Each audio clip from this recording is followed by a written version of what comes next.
안녕하세요. 케니입니다. 수업 요약 드리도록 하겠습니다.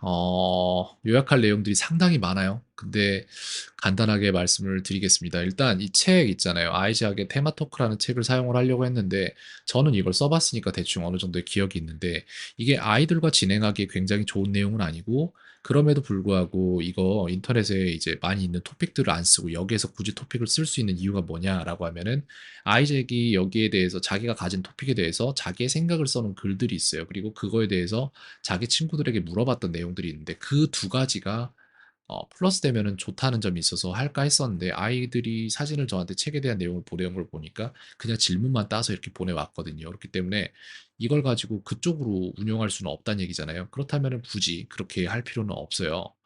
그렇게 해서 책을 안 쓴 쪽으로 결정할 것 같고요.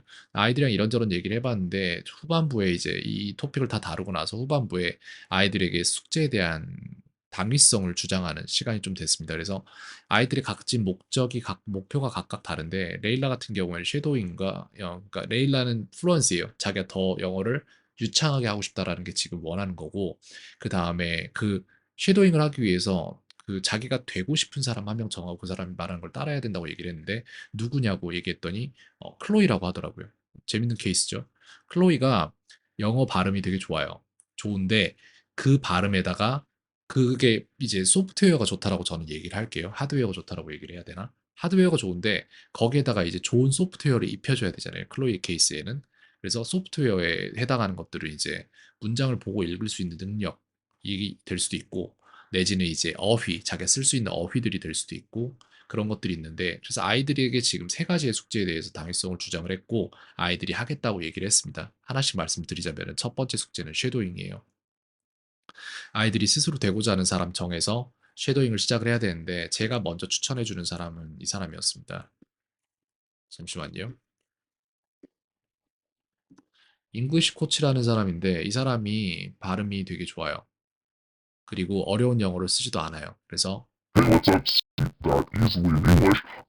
이거를 그냥 들리는 대로 따라하는 거예요. 눈 감고 따라해도 되고 저 같은 경우에 따라하면은 struggle with real conversations, then you know that your focus should be on talking with people every day in English, improving that. And okay, next, you know you're fluent when you use grammar tenses naturally. 이런 식으로 들리는 족족 따라하면 됩니다. 한글로는 할 수 있을 거예요, 아무나. 근데 영어로는 안 된다는 게 문제죠. 어떤 일 때문에 그러냐? 그러면은 그걸 할 수 있는 능력이 안 되기 때문에 그렇습니다. 그래서 그거를 배양하는 게 중요합니다.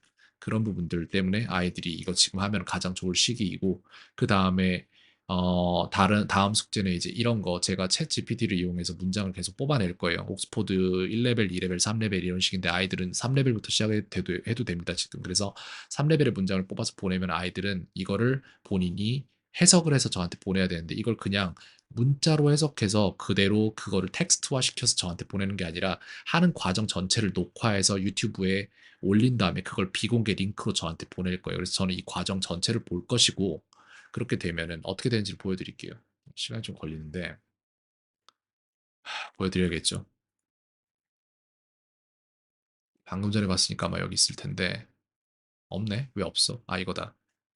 이게 지금 제 학생 중에 한 명이 한 건데 하는 과정을 제가 보고 있잖아요. 그러고 나서 거기에다가 댓글로 전부 다 첨삭을 단단 말이에요. 뭐가 안 되는지가 정확히 보이는 거예요. 해석하는 순서까지 다 보는 거거든요, 지금. 이런 식으로 해야 돼요. 이렇게 해서 영상을 찍어서 저한테 보내줘야 됩니다. 그렇게 할 것이고, 그 다음에 다음으로 할 것은 뭐냐면은, 여기 지금 vocabulary, 즉 어휘를 늘려야 되는데, 어휘를 그냥 늘리는 게 아니라 아이들이 세상에서 가장 흔한 단어, 여기 지금 미국 기관에서 조사한 거 보면 5천만 번 사용됐단 말이에요. 그죠? 3천만 번 사용된 B라는 단어도 있고, 2,400만 번, 2,400만 번, 이런 식으로 2,300만 번, 오브도 이런 식으로 해서 1부터 5,050까지 입수를 해놨는데, 이거에 대해서 지금 아이들이 문장을 만들 거예요. 그 숙제는 한 거를 보여드리면 누군가가 제가 가르친 학생 중에 한 명 이렇게 했거든요. 여기 보면은 무수한 실수들이 보여요, 저한테는. 그리고 그걸 왜 했는지에 대한 이해가 되고, 그래서 아이들이 이 단어를 알아라고 말할 수 있어야 되는 건데 그냥 아는 게 아니라 이 단어를 가지고 실제로 문장을 만들었을 때 그게 맞아떨어지냐가 중요한 거예요. 그래서 그 단계까지 가는 거를 목표로 하기 때문에 굉장히 쉽죠, 여기 나와 있는 것들. 하지만 절대 쉽지 않아요. 영작을 시켜보면 버벅거린단 말이에요. 제대로 모르기 때문이고 그 모르는 부분이 제대로 맞춰져야 됩니다. 그렇게 말씀드릴 수 있겠네요. 요 세 부분에 대해서는 영상을 추가적으로 제작을 해서 아이들에게 어떻게 숙제를 해야 될지를 안내하도록 하겠습니다. 네. 거기까지 말씀드릴 수 있겠네요. 케인이었습니다. 오늘 하루도 평온하세요.